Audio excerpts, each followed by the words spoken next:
Hi guys! And welcome to another episode of To My Younger Self, The #1 support network for students and graduates. made by young people for young people. It's Alicia here. And it's your girl Praise.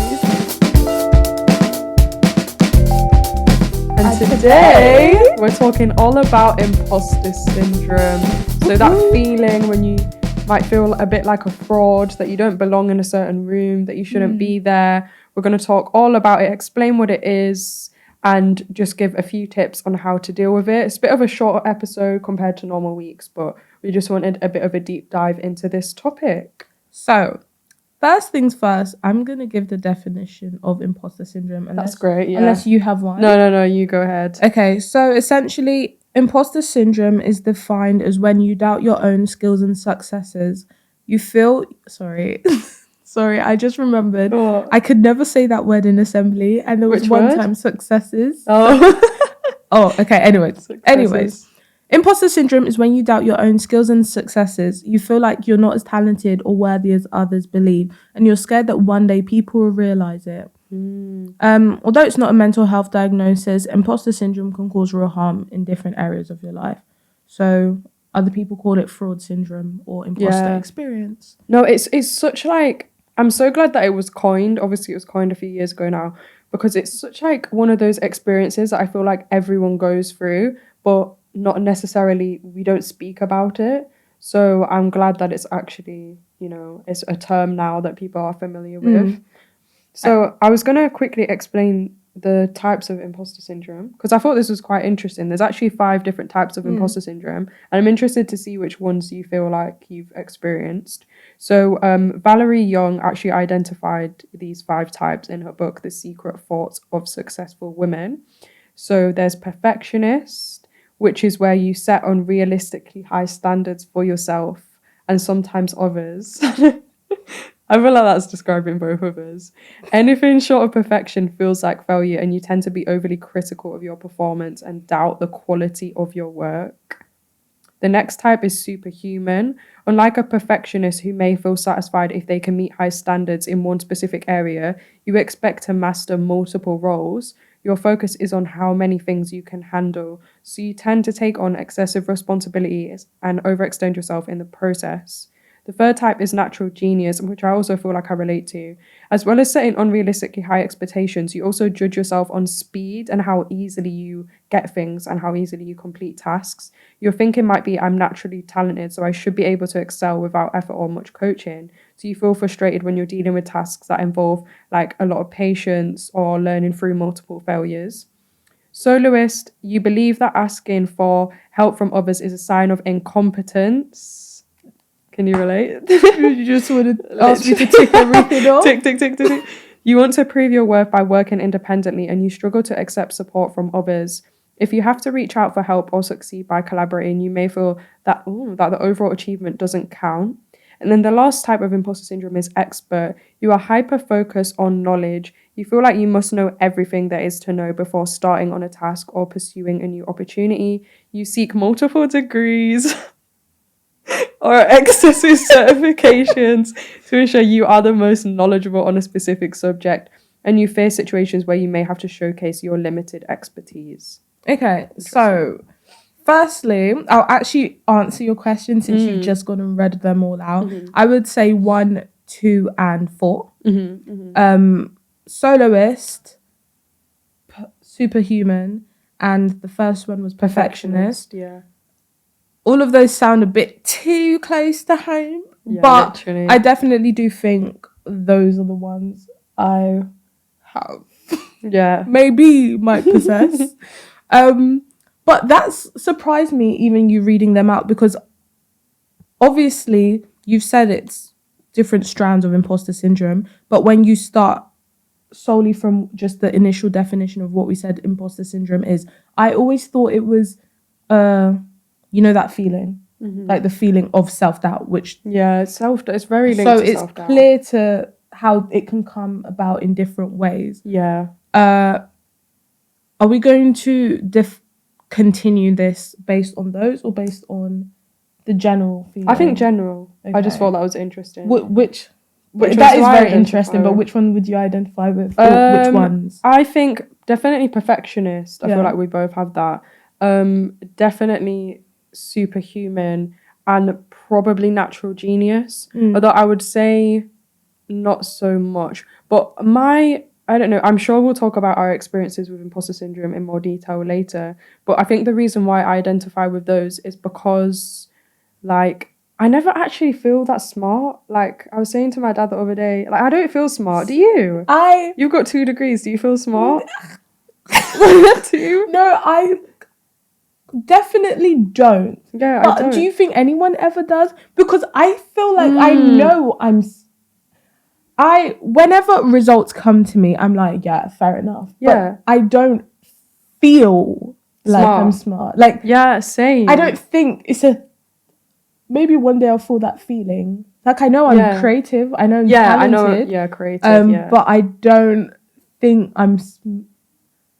do I think I don't feel smart? Yeah. But I have a strong belief in my capabilities. Yeah, that's really good. Because I feel like I have a lot of self-doubt. Because, for example, my dad was saying to me the other day, like, my dad reminds me quite a lot how proud he is of me and like how smart I am. Wait, let me show you something. Oh, yeah, this is going to make me cry.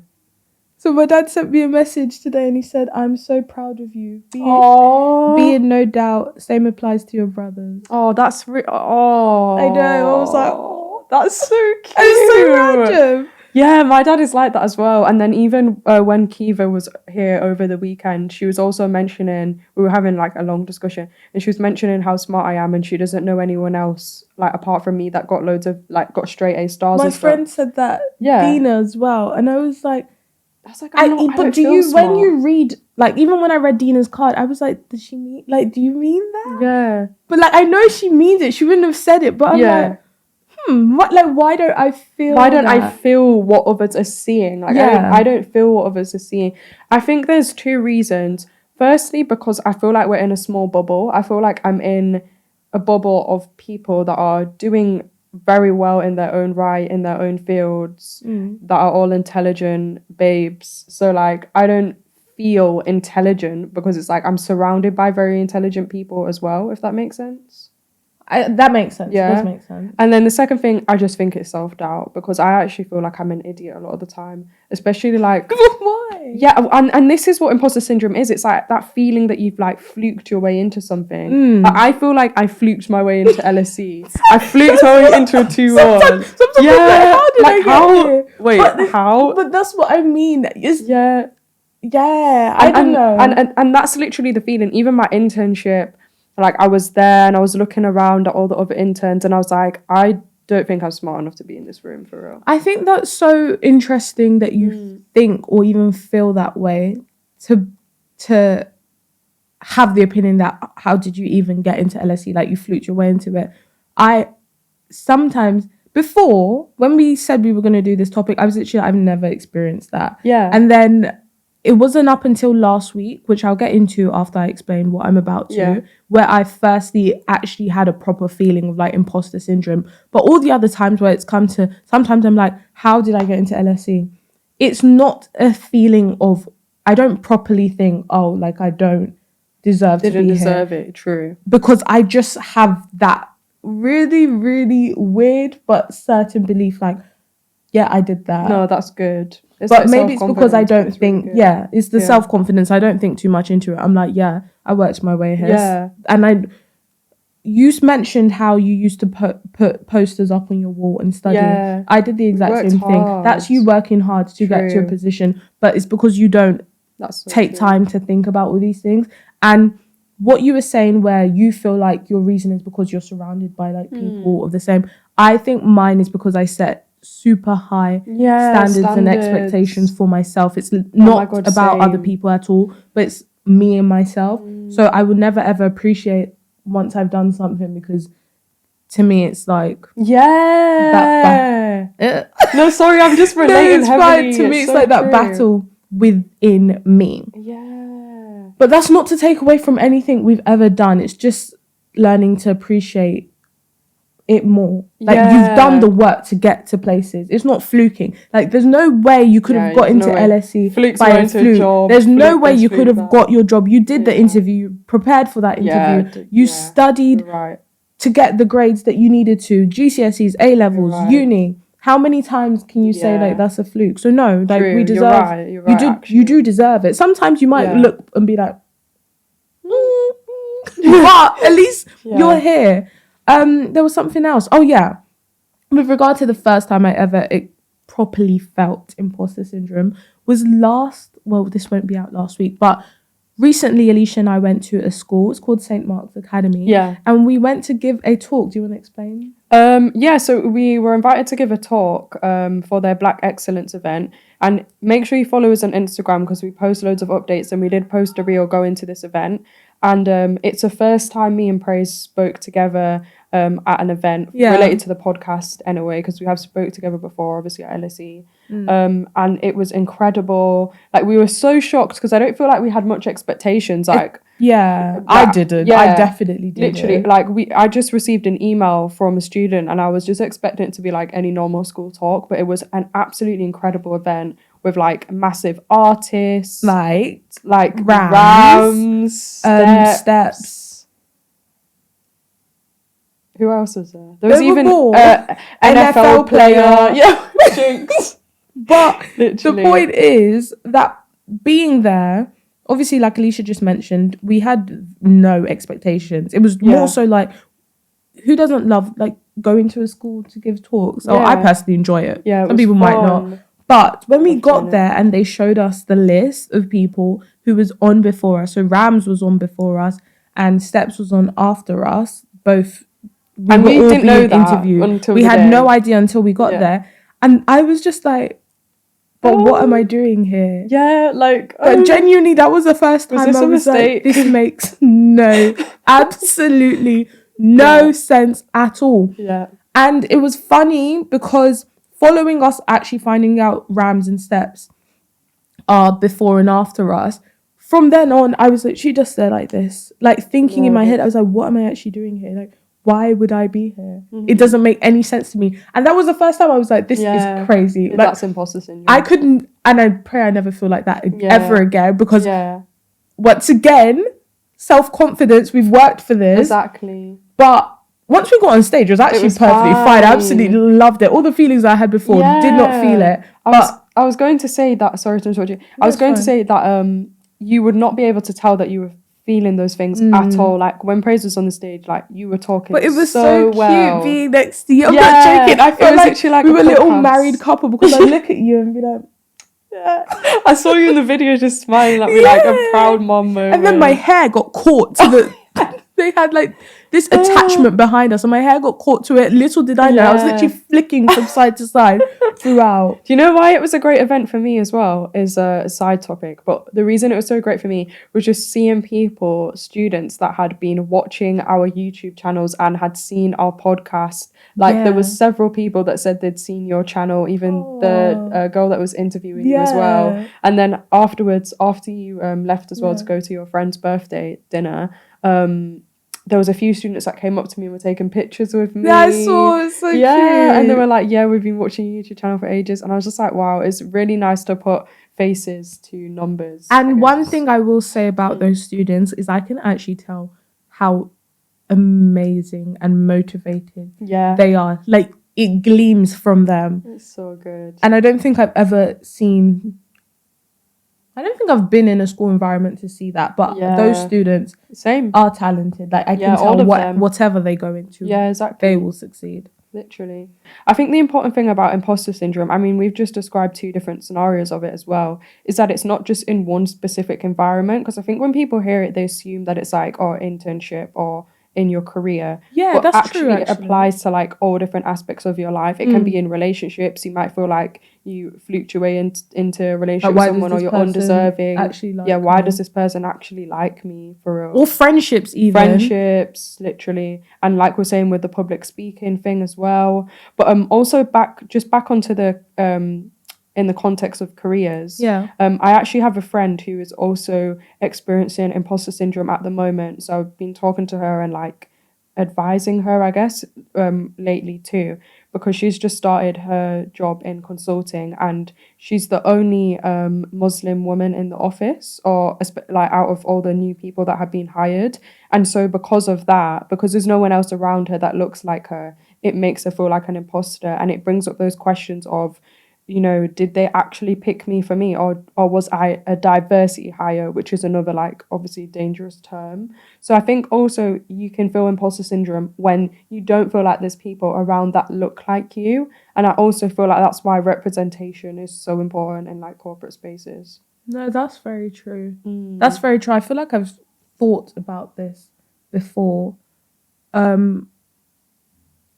I think with that, you said you grew up in, where was it where you grew up and you were like one of the only? Oh, that was Scotland. Yeah.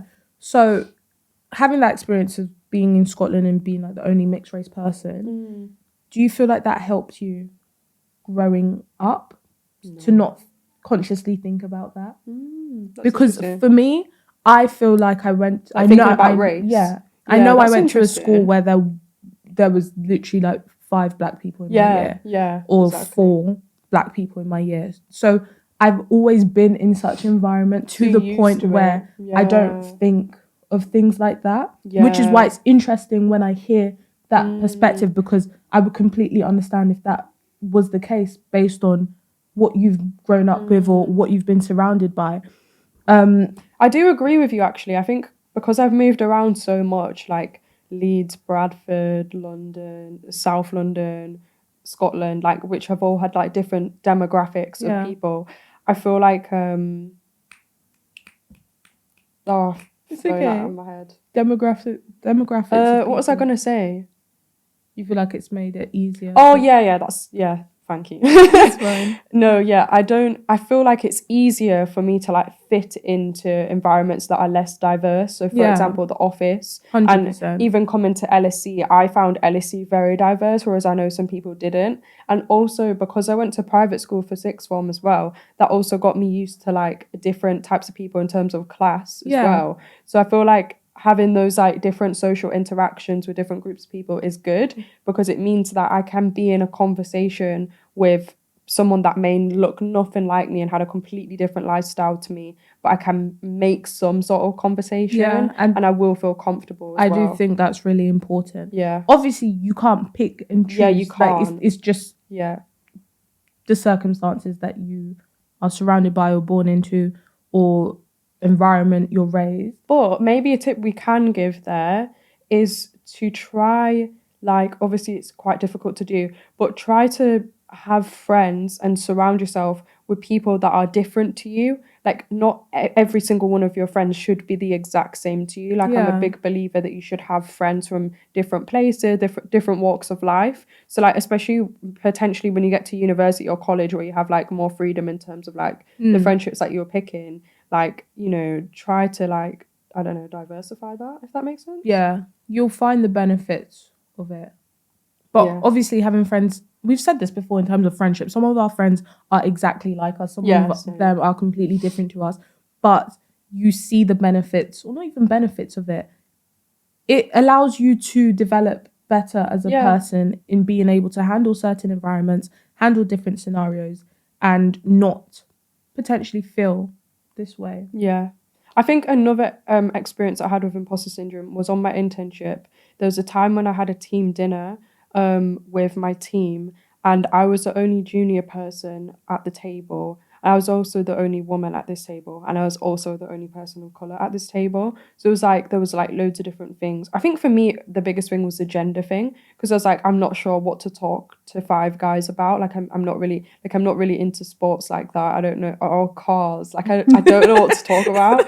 So I was quite worried, but honestly, I had a few glasses of wine and then I was chilled out and it was all fine. I feel like you said this. Yeah, I've told you this before. And then we were literally talking about like random things like Love Island, I'm a celeb. I truly believe you can find common one ground. Thing in common, not even that you need to both agree on, but something of interest. And it doesn't need to be, it could be a TV show. Yeah. It could be the vibes of the week that we're talking about. It could be the vibes of the week. Literally. Have you tried matcha? Like, have you been to the serial killer exhibition? Exactly. Like, you could talk about that for hours.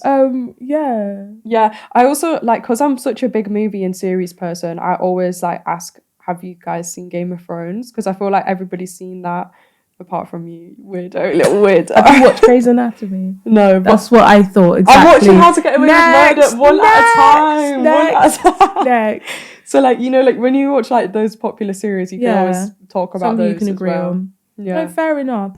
Okay, what would be your biggest... You've given some tips already. What would be your biggest tip to someone right now who's suffering or going through the feeling of imposter syndrome? I have a few tips. The first one I'd say is to try and not make comparisons to other people, because like you said, like when you feel imposter syndrome, it's related to your standards, which I also relate to, but sometimes mine is related to making comparisons. So for example, if I hit a milestone on YouTube, like I hit 5k recently, like I'm just not really that impressed, because it's just like, oh, but so-and-so has got 100k. But I heard this thing before. It was like, if 5,000 people were sitting in front of you in a room, would you not be like, what? Yeah. How? Absolutely insane. Exactly. So it's think of it like that. And I would give a tip in relation to what I've just said. When you have these thoughts or these feelings, genuinely, I think it does someone some good writing down. Like, what did you do to get to where you are? Yeah, I agree. Think about it, because even though you might think it's luck, you have put some things in place. Even applying for the role, that's a step. That's so true. Doing the interview, do you know how many people do interviews and don't get through that stage? Yeah. So each thing is a step in the right direction that you can tell yourself you did. That's so it will make things a bit more realistic, so you can understand that you do deserve to be where you are. I actually got a tattoo recently, which I wanted to ask you about that. Yeah, it symbolizes like everything that I've been through. It's a phoenix, so it symbolizes rebirth and resilience, and it reminds me of everything, like hardships and struggles that I've been through in my life and things that I've overcame. And I feel like it's actually good that it's there, because it's a good reminder, because I feel like that links to this as well, because like when you achieve a certain milestone, like in my context it was something like hitting 5k on YouTube, but in your context it might be an achievement that you've had recently, and you might be downplaying it. Like, it's good to remind yourself of everything that you've actually been through to get to where you are now. 100%. Like, it's so important to remind yourself of, you know, who you are and where you've come from, honestly.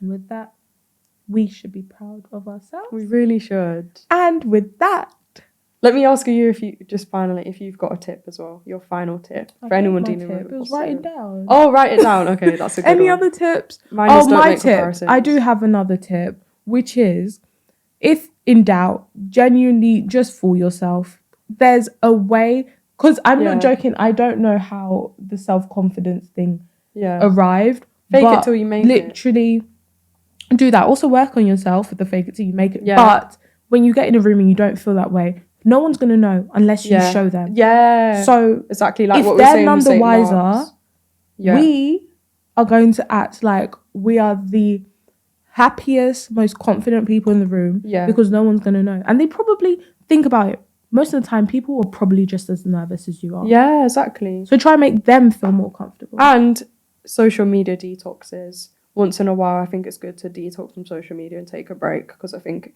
it can have negative effects, especially when it comes to this topic. Before we end, can we actually do a vibe of the week? Because I feel like it's sad not to do it. Did we not do one? We actually didn't. But it's okay to do it at the end. Guys, don't worry, we didn't forget.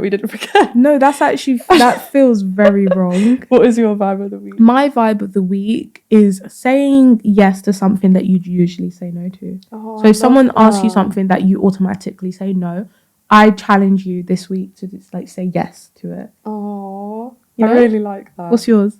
I actually don't know, because I'll ask you and I don't know. I'm gonna say my tattoo is my vibe of the week. Like, I think like just doing something that's a bit out of your comfort zone that makes you feel good. You know? Saying yes. Very good. Say yes to the tat. So we hope you guys enjoyed this mini-sode of To My Younger Self. Yeah, I really enjoyed that. It's been your girl Praise. And it's been Alicia. And we will see you next week with another episode of To My Younger Self. Bye guys. Bye.